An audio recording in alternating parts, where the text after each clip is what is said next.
after finding the candidates hitting the swing states right after taking swings at each other. In the end, Mitt Romney was appealing to those people, that very small slice of America, still undecided. People who are kind of in the middle, maybe, are a little weary of war, and want to make sure that Mitt Romney is not some saber-rattling, bayonet-waving warmonger. Half the time, I didn't know whether Governor Romney was there to debate Barack Obama or endorse Barack Obama.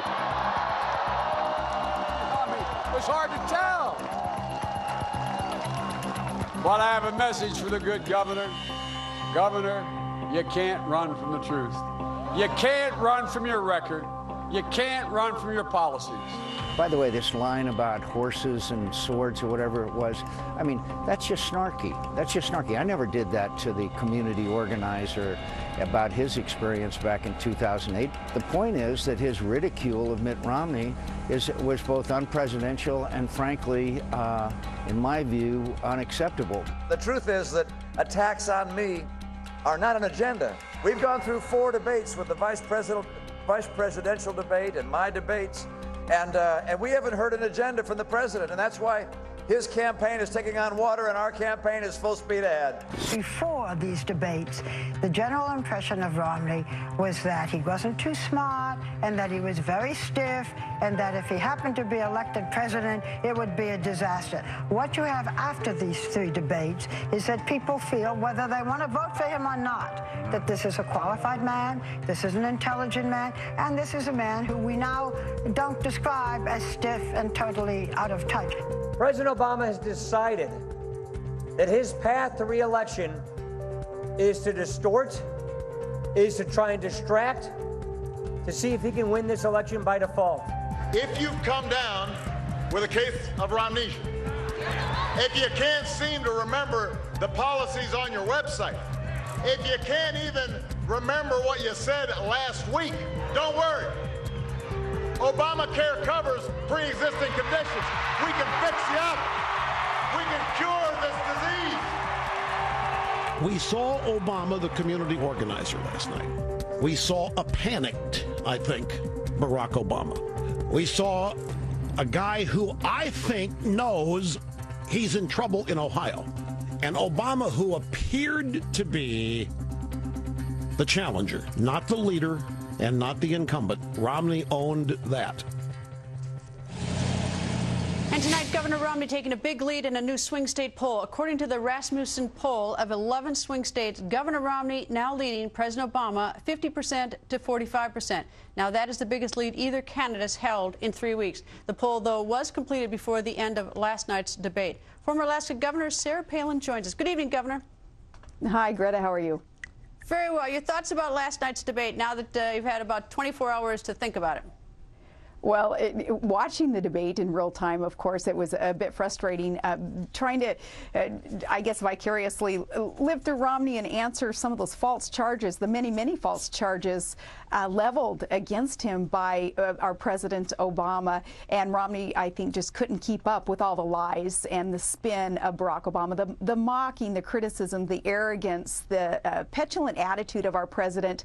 It's so refreshing, though, to watch these debates and know that finally American voters can see, minus the filter of the mainstream media, they can see and they can hear what Mitt Romney actually stands for, and they can have faith that we have a good choice that is in contrast to the failed policy, the failed administration of Barack Obama's. Well, many people in the Republican Party, though, they were burning up my email account last night during the debate and also during our late show.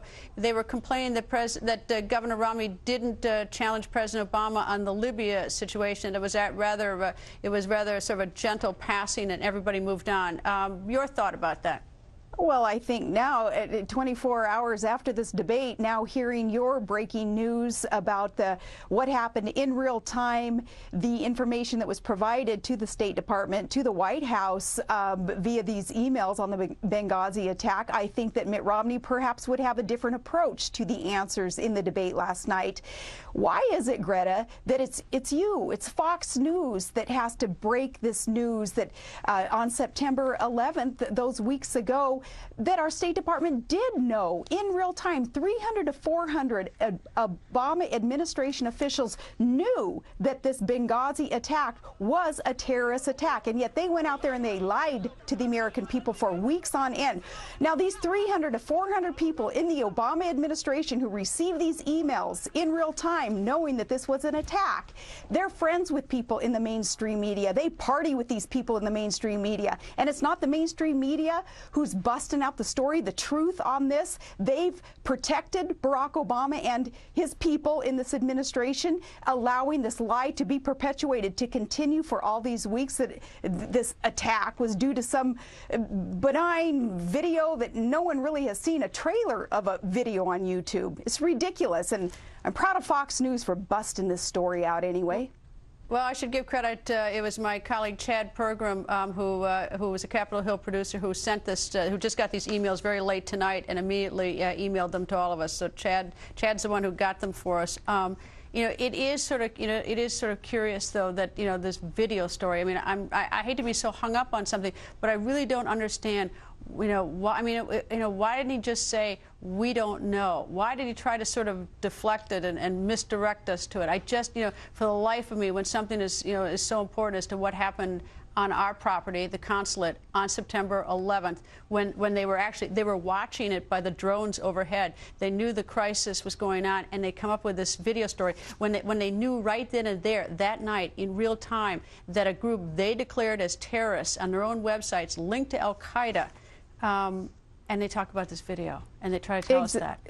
Exactly, Greta. And keep investigating. Keep trying to find what the purpose would be in this cover-up, and why the mainstream media and protecting Obama would perpetuate this cover-up. It's atrocious. It's appalling. And yet, it's not surprising. There is no moral compass there in this administration. There isn't a moral compass in our mainstream media. It is a corrupt mainstream media. What breaks my heart about all this, besides the loss of 4 brave Americans through this tragedy, is that we have our troops, we have our sons and daughters overseas fighting for that freedom of the press in America. And yet there is abuse of that freedom of the press, where the press gets out there and they think that they're free to lie to the American people about what's going on.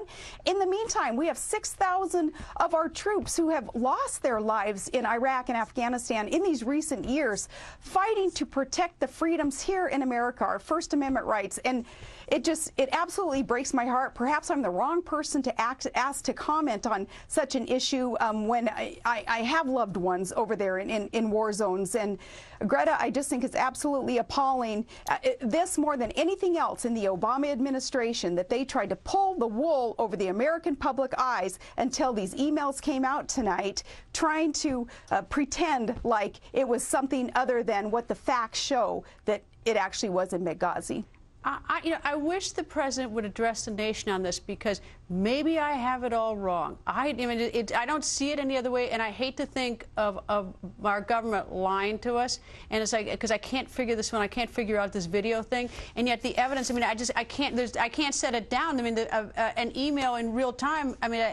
You know, it is what it is. And if there's an explanation, I would really like to hear it from the president. I know the president was in the Oval Office that night. The vice president was there, the Secretary of Defense, and they're watching in real time. They've got drones over, and they've got phone calls. And we have 4 Americans who are literally trapped over there and either shot to death or burned to death as we're watching.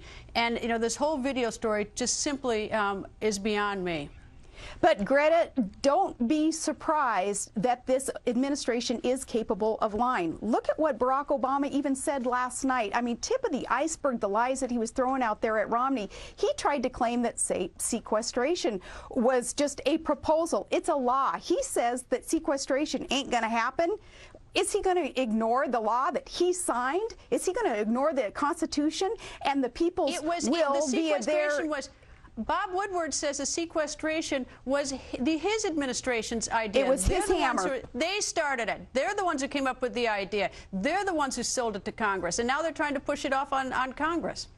And they is Barack Obama, as an individual, told the American people last night that it was just a proposal of Congress's and it wasn't going to happen. It's a law. He signed it. He has no respect for the different branches of government, for the Constitution that mandates that he, as the executive, will fulfill the will of the people via Congress. And last night, you know, one thing after another with the false charges and the false claims, Romney could not keep up with all the untruths, with the lies. So don't be surprised on this Libya attack, too, that things aren't as they had appeared for those weeks. Governor, thank you. Thank you so much, Greta. Straight ahead, other new accusations leveled at the Obama administration.